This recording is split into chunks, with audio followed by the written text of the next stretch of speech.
I need not pause to say how very delighted I am to be here this morning, to have the opportunity of standing in this very great and significant pulpit.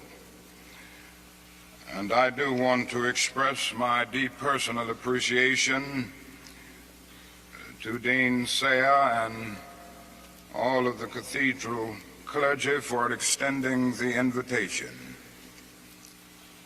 It is always a rich and rewarding experience to take a brief break from our day-to-day demands in the struggle for freedom and human dignity and discuss the issues involved in that struggle with concerned friends of goodwill all over our nation. And certainly it is always a deep and meaningful experience to be in a worship service. And so for many reasons, I'm happy to be here today. I would like to use as a subject from which to preach this morning, remaining awake through a great revolution. And the text for the morning is found in the book of Revelation. There are two passages there that I would like to quote. It's in the 16th chapter of that book. Behold, I make all things new. Former things are passed away. I'm sure that most of you have read that arresting little story from the pen of Washington Irving entitled Rip Van Winkle. The one thing that we usually remember about the story is that Rip Van Winkle slept 20 years. But that is another point in that little story that is almost always completely overlooked. It was a sign in the end from which Rip went up in the mountain for his long sleep. When Rip Van Winkle went up in the mountain, the sign had a picture of King George III of England. When he came down 20 years later, the sign had a picture of George Washington, the first president of the United States. And Rip Van Winkle looked up at the picture of George Washington, but in looking at the picture, he was amazed. He was completely lost. He knew not who he was. And this reveals to us that the most striking thing about the story of Rip Van Winkle is not merely that Rip slept 20 years, but that he slept through a revolution. While he was peacefully snoring up in the mountain, a revolution was taking place that at points would change the course of history. And Rip knew nothing about it. He was asleep. Yes, he slept through a revolution. One of the great liabilities of life is that all too many people find themselves living amid a great period of social change, and yet they fail to develop the new attitudes, the new mental responses that the new situation demands. They end up sleeping through a revolution. There can be no gainsaying of the fact that a great revolution has taken place in the world today. In the sense, it is a triple revolution. That is a technological revolution with the impact of automation and cybernation. Then that is a revolution in weaponry with the emergence of atomic and nuclear weapons of warfare. Then that is a human rights revolution with the freedom explosion that has taken place all over the world. Yes, we do live in a period where changes are taking place. And that is still the voice crying through the vista of time, saying, "Behold, I make all things new. Former things are passed away." Now, whenever anything new comes into history, it brings with it new challenges and new opportunities. And I would like to deal with the challenges that we face today as a result of this triple revolution that has taken place in the world today. First, we are challenged to develop a world perspective. No individual can live alone. No nation can live alone. And anyone who feels that he can live alone is sleeping through a revolution. The world in which we live is geographically one. The challenge that we face today is to make it one in terms of brotherhood. Now, it's true that the geographical oneness of this age has come to be to a large extent through modern man's scientific ingenuity. Modern man, through his scientific genius, has been able to dwarf distance and place time in chains. And our jet planes have compressed into minutes distances that once took weeks and even months. All of this tells us that our world is a neighborhood. Through our scientific and technological genius, we have made of this world a neighborhood, and yet we have not had the ethical commitment to make of it a brotherhood. But somehow and in some way we've got to do this. We must all learn to live together as brothers, or we will all perish together as fools. We are tied together in the single garment of destiny, caught in an inescapable network of mutuality. And whatever affects one directly affects all indirectly. For some strange reason, I can never be what I ought to be until you are what you ought to be. And you can never be what you ought to be until I am what I ought to be. This is the way God's universe is made. This is the way it is structured. John Donne caught it years ago and placed it in graphic terms. No man is an island entire of itself.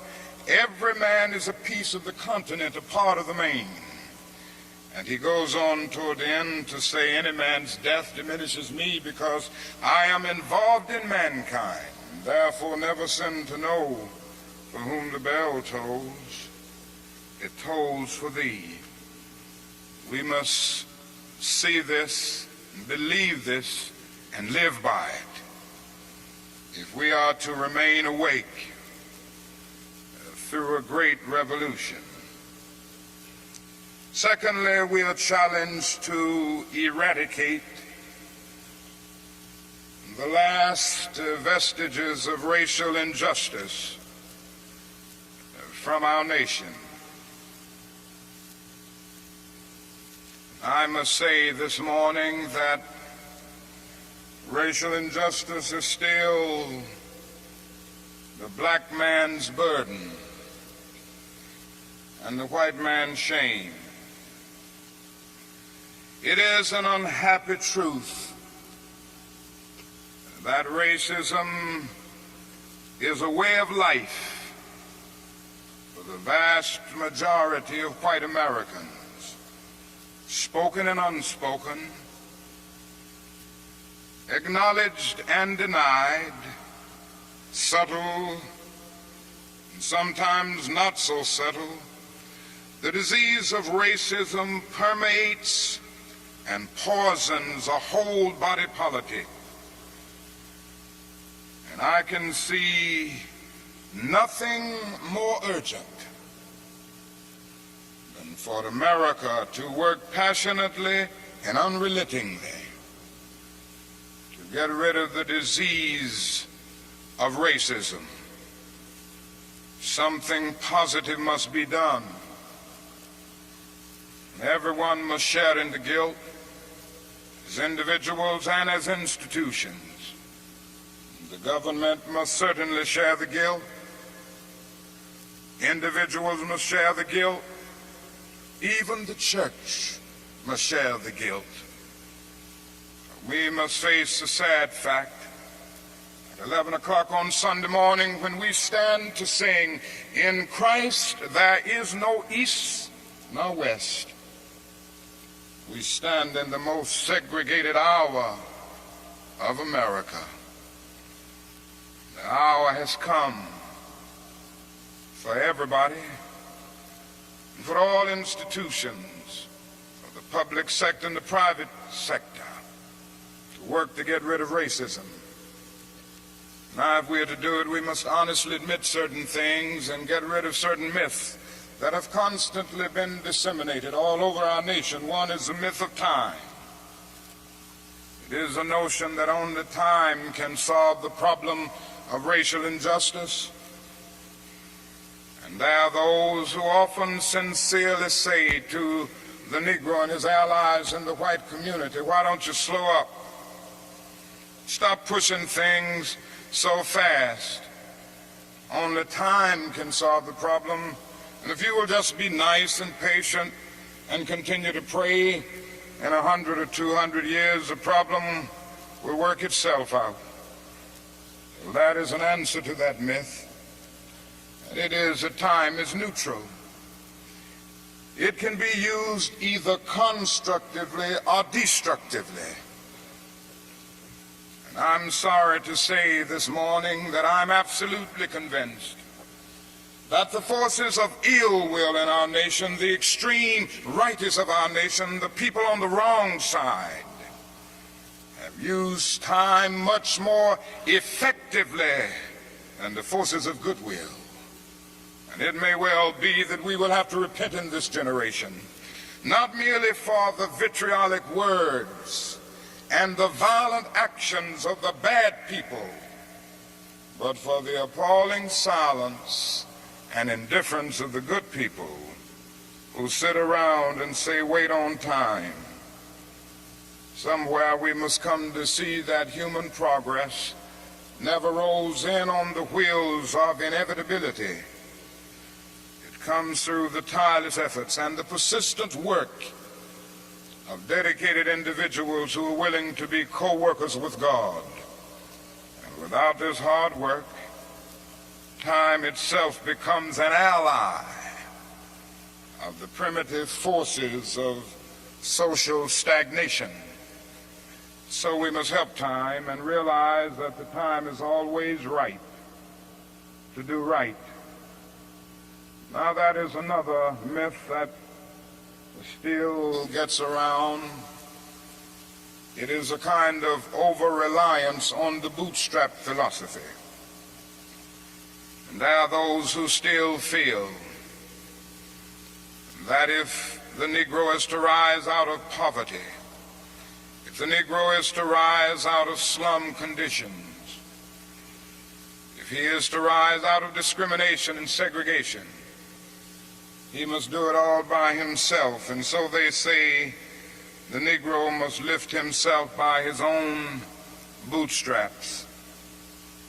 They never stopped to realize that no other ethnic group has been a slave on American soil.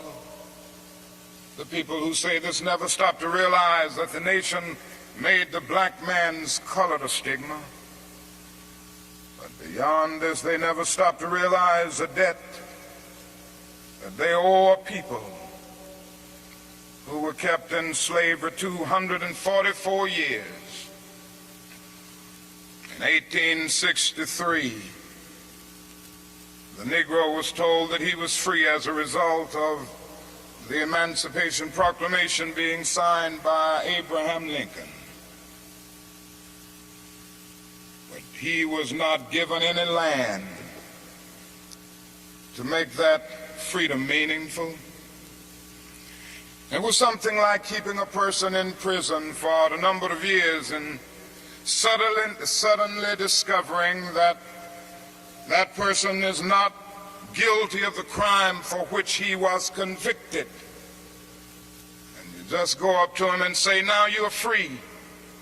But you don't give him any bus fare to get to town. You don't give him any money to get some clothes to put on his back or to get on his feet again in life. Every code of jurisprudence would rise up against this.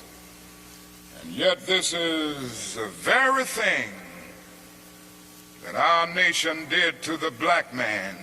It simply said you're free, and it left him there penniless, illiterate, not knowing what to do. And the irony of it all is that at the same time that the nation failed to do anything for the black man, through an act of Congress, it was giving away millions of acres of land in the West and the Midwest, which meant that it was willing to undergird its white peasants from Europe with an economic floor. But not only did it give the land, it built land-grant colleges to teach them how to farm. Not only that, it provided county agents to further their expertise in farming. Not only that, as the years unfolded, it provided low interest rates so that they could mechanize our farms. And to this day, thousands of these very persons are receiving millions of dollars in federal subsidies every year not to farm. And these are so often the very people who tell Negroes that they must lift themselves by their own bootstraps. It's all right to tell a man to lift himself by his own bootstraps, but it is a cruel jest to say to a bootless man that he ought to lift himself by his own bootstraps. We must come to see that the roots of racism are very deep in our country.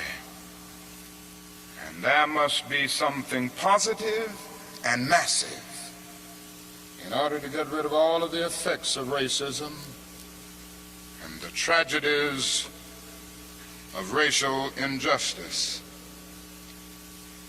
Now that is another thing closely related to racism that I would like to mention as another challenge. We are challenged to rid our nation and the world of poverty. Like a monstrous octopus, poverty spreads its nagging, prehensile tentacles into hamlets and villages all over our world. 2/3 of the peoples of the world go to bed hungry at night. They are ill-housed, they are ill-nourished, they are shabbily clad. I've seen it in Latin America, I've seen it in Africa. I've seen this poverty in Asia. I remember some years ago, Mrs. King and I journeyed to that great country known as India. And I never will forget the experience. It was a marvelous experience to meet and talk with the great leaders of India. And to meet and talk with and speak to thousands and thousands of people all over that vast country. These experiences will remain dear to me as long as the cords of memory shall lengthen. But I say to you this morning, my friends, there were those depressing moments. How can one avoid being depressed when he sees with his own eyes evidences of millions of people going to bed hungry tonight? How can one avoid being depressed when he sees with his own eyes God's children sleeping on the sidewalks at night? In Bombay, more than 1 million people sleep on the sidewalks every night. In Calcutta, more than 600,000 sleep on the sidewalks every night. They have no beds to sleep in. They have no houses to go in. How can one avoid being depressed when he discovers that out of India's population of more than 500 million people, some 480 million make an annual income of less than $90 a year, and most of them have never seen a doctor or dentist. As I noticed these things, something within me cried out, can we in America stand idly by and not be concerned? And an answer came, oh no, because the destiny of the United States is tied up with the destiny of India and every other nation. And I started thinking of the fact that we spend in America millions of dollars a day to store surplus food. And I said to myself, I know where we can store that food free of charge, in the wrinkled stomachs of the millions of God's children all over the world who go to bed hungry at night. And maybe we've spent far too much of our national budget establishing military bases around the world rather than bases of genuine concern and understanding. But not only do we see poverty abroad, I would remind you that in our own nation there are about 40 million people who are poverty-stricken. I have seen them here and there. I've seen them in the ghettos of the North. I've seen them in the rural areas of the South. I've seen them in Appalachia. I've just been in the process of touring many areas of our country. And I must confess that in some situations, I have literally found myself crying. I was in Marks, Mississippi the other day, which is in Quitman County, the poorest county in the United States.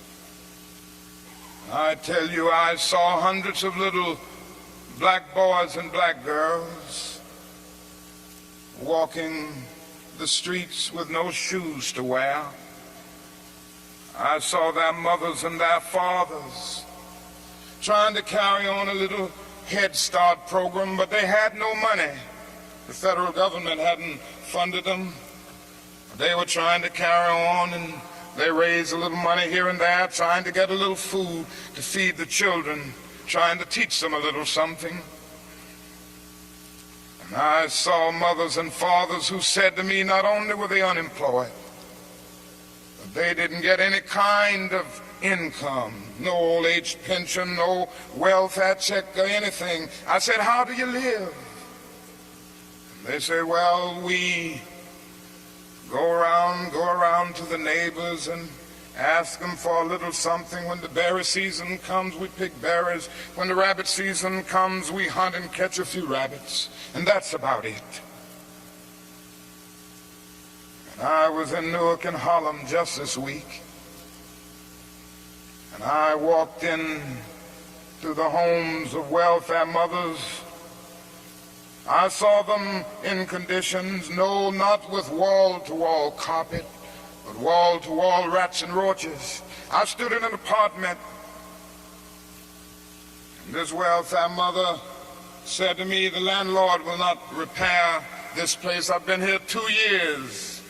He had made single repair. She pointed out her little boy who was a victim of lead poisoning. She pointed out the walls with all of the ceiling falling through. She showed me the holes where the rats came in. She said night after night we have to stay awake, keep the rats and the roaches from getting to the children. I said, how much do you pay for this apartment? She said, $125. I looked and I thought and said to myself, it isn't worth $60. Poor people are forced to pay more for less, living in conditions day in and day out where their whole area is constantly drained without being replenished. It becomes a kind of domestic colony. And the tragedy is so often these 40 million people are invisible because America is so affluent, so rich, because our expressways carry us away from the ghetto. We don't see the poor. Jesus told a parable one day, and he reminded us that a man went to hell because he didn't see the poor. His name was Dives. He was a rich man. And there was a man by the name of Lazarus, who was a poor man, but not only was he poor, he was sick. Sores were all over his body. He was so weak that he could hardly move. But he managed to get to the gate of Dives every day, wanting just to have the crumbs that would fall from his table. Dives did nothing about it. And the parable ends saying, Dives went to hell, and there was a fixed gulf now between Lazarus and Dives. Now, that is nothing in that parable which says that Dives went to hell because he was rich. Jesus never made a universal indictment against all wealth. It is true that one day a rich young ruler came to him and he advised him to sell all, but in that instance Jesus was prescribing individual surgery and not setting forth a universal diagnosis. And if you will look at that parable with all of its symbolism, you will remember that a conversation took place between heaven and hell, and on the other end of that long distance called between heaven and hell was Abraham in heaven, talking to Dives in hell. Now, Abraham was a very rich man. If you go back to the Old Testament, you see that he was the richest man of his days. So it was not a rich man in hell talking with a poor man in heaven. It was a little millionaire in hell talking with a multimillionaire in heaven.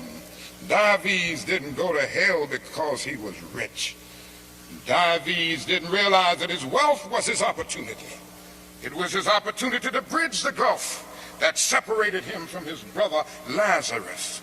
Dives went to hell because he passed by Lazarus every day and he never really saw him. He went to hell because he allowed his brother to become invisible. Dives went to hell because he maximized the minimum and minimized the maximum. Indeed, Dives went to hell because he sought to be a conscientious objector in the war against poverty. And this can happen to America, the richest nation in the world. There's nothing wrong with that. This is America's opportunity help bridge the gulf between the haves and the have-nots. And the question is whether America will do it. There's nothing new about poverty. What is new is that we now have the techniques and the resources to get rid of poverty. But the real question is whether we have the will. In a few weeks, some of us are coming to Washington to see if the will is still alive, or if it is alive in this nation. We're coming to Washington in a poor people's campaign. Yes, we're going to bring the tired, the poor, the huddled masses. We're going to bring those who have known long years of hurt and neglect. We're going to bring those who've come to feel that life is a long and desolate corridor with no exit sign. We're going to bring children and adults and old people, people who've never seen a doctor or a dentist in their lives. We're not coming to engage in any histrionic gesture. We're not coming to tear up Washington. We're coming to demand that the government will address itself to the problem of poverty. We read one day, we hold these truths to be self-evident, that all men are created equal, that they are endowed by their Creator with certain inalienable rights, that among these are life, liberty, and the pursuit of happiness. But if a man doesn't have a job or an income, he has neither life nor liberty and the possibility for the pursuit of happiness. He merely exists. We're coming to ask America to be true to the huge promissory note that it signed years ago. We're coming to engage in dramatic, non-violent action to call attention to the gulf between promise and fulfillment, to make the invisible visible. Why do we do it this way? We do it this way because it is our experience that the nation doesn't move around questions of genuine equality for the poor and for black people until it is confronted massively, dramatically, in terms of direct action. Great documents are here to tell us something should be done. We met here some years ago in the White House Conference on Civil Rights, and we out with the same recommendations that we will be demanding in our campaign here, but nothing has been done. The President's Commission on Technology, Automation, and Economic Progress recommended these things some time ago. Nothing has been done. Even the urban coalition made up of mayors of most of the cities of our country, and the leading businessmen have said that these things should be done. Nothing has been done. The Kerner Commission came out with its report just a few days ago and then made specific recommendations. Nothing has been done. And I submit that nothing will be done until people of goodwill put their bodies and their souls in motion.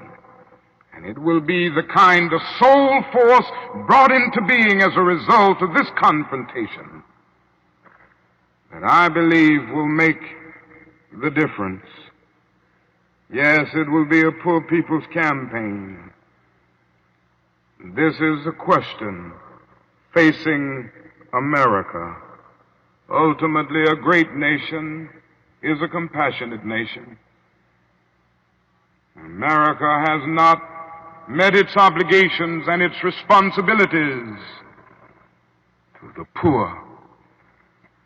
One day, we will have to stand before the God of history, and we will talk in terms of things we've done. Yes, we will be able to say, we build gargantuan bridges to span the seas. We build gigantic buildings to kiss the skies. Yes, we made our submarines to penetrate oceanic depths.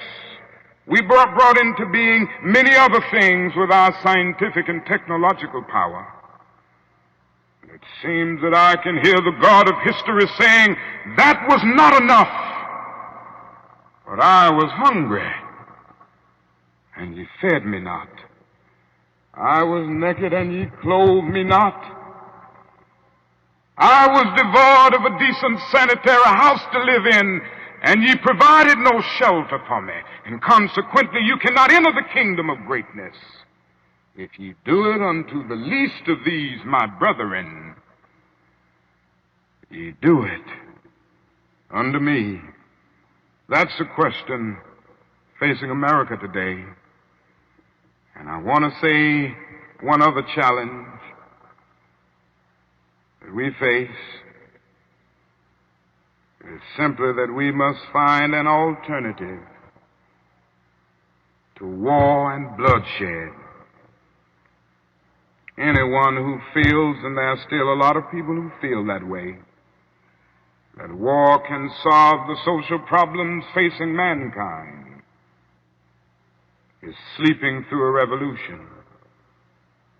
President Kennedy said on one occasion, mankind must put an end to war, or war will put an end to mankind. The world must hear this. I pray God that America will hear this before it is too late, because today we are fighting a war. I'm convinced that it is one of the most unjust wars that has ever been fought in the history of the world.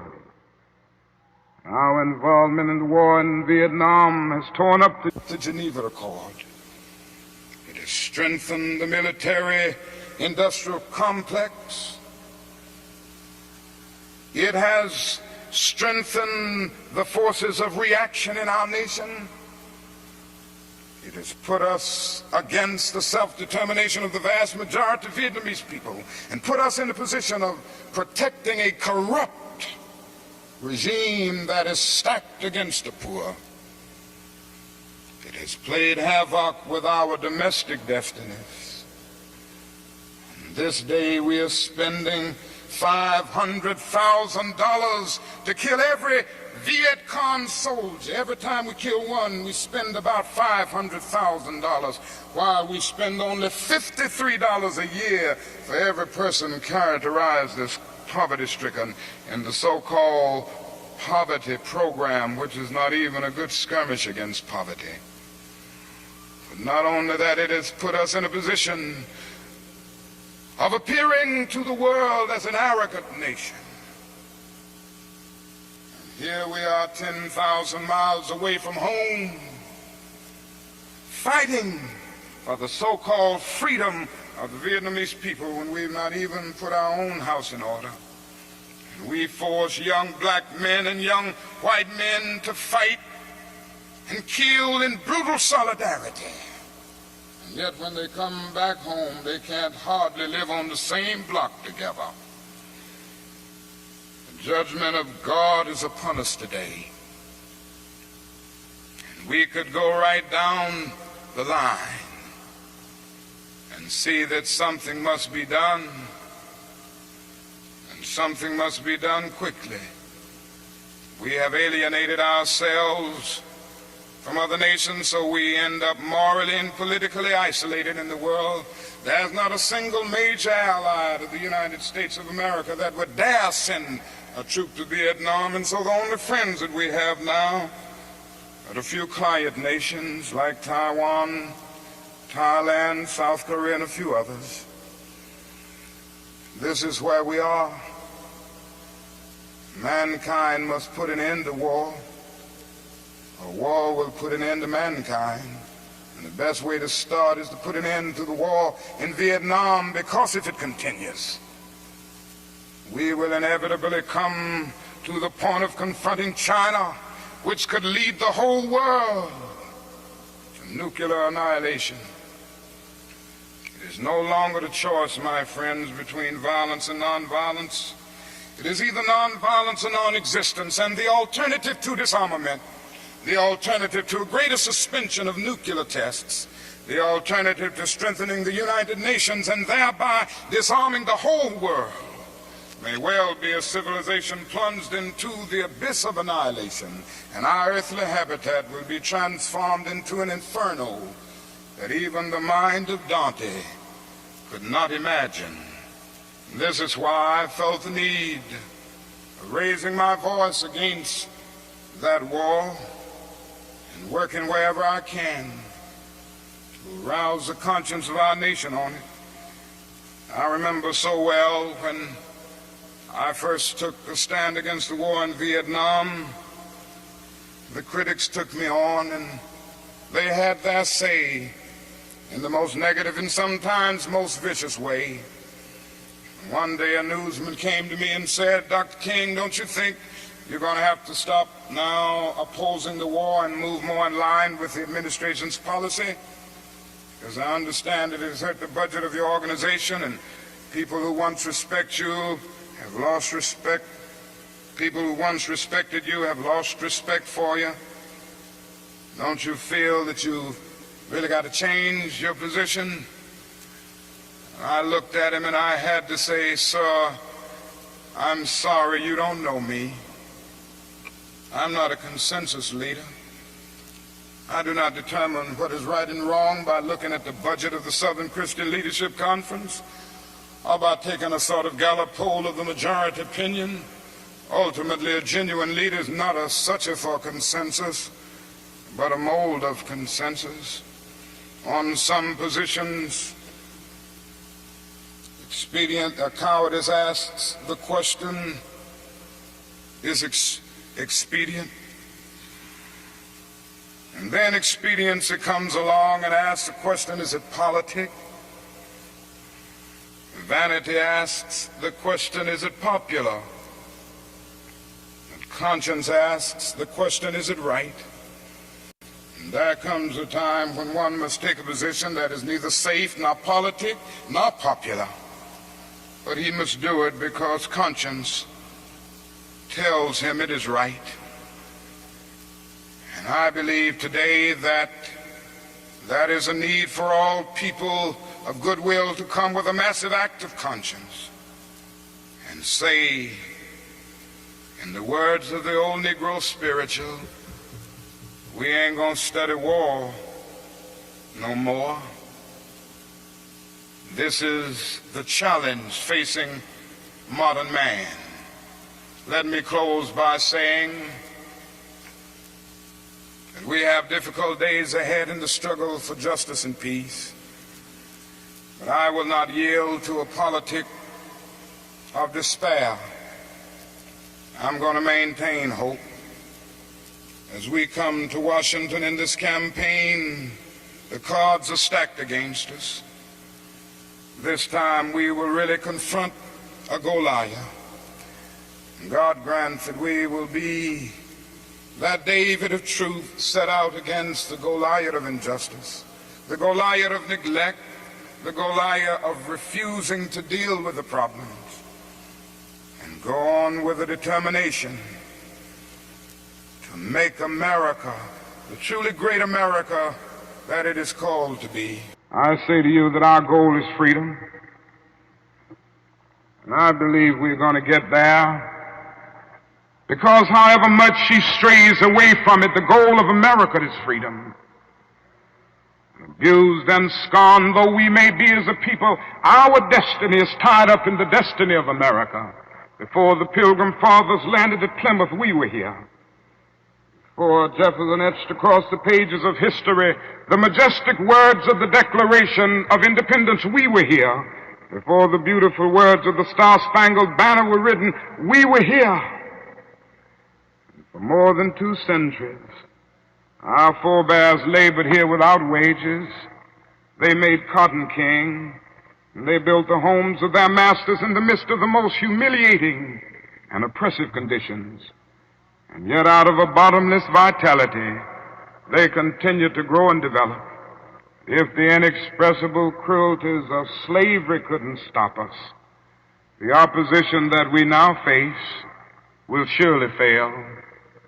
We're going to win our freedom because both the sacred heritage of our nation and the eternal will of the Almighty God are embodied in our echoing demands. And so however dark it is, however deep the angry feelings are and the violent explosions are, I can still sing, we shall overcome. We shall overcome because the arc of the moral universe is long, but it bends toward justice. We shall overcome because Carlyle is right. No lie can live forever. We shall overcome because William Cullen Bryant is right. Truth-crushed earth will rise again. We shall overcome because James Russell Lowell is right, as we were singing earlier today. Truth forever on the scaffold, wrong forever on the throne, yet that scaffold sways the future, and behind the dim unknown standeth God within the shadow, keeping watch above his own. With this faith, we will be able to hew out of the mounting of despair a stone of hope. With this faith, we will be able to transform the jangling discords of our nation into a beautiful symphony of brotherhood.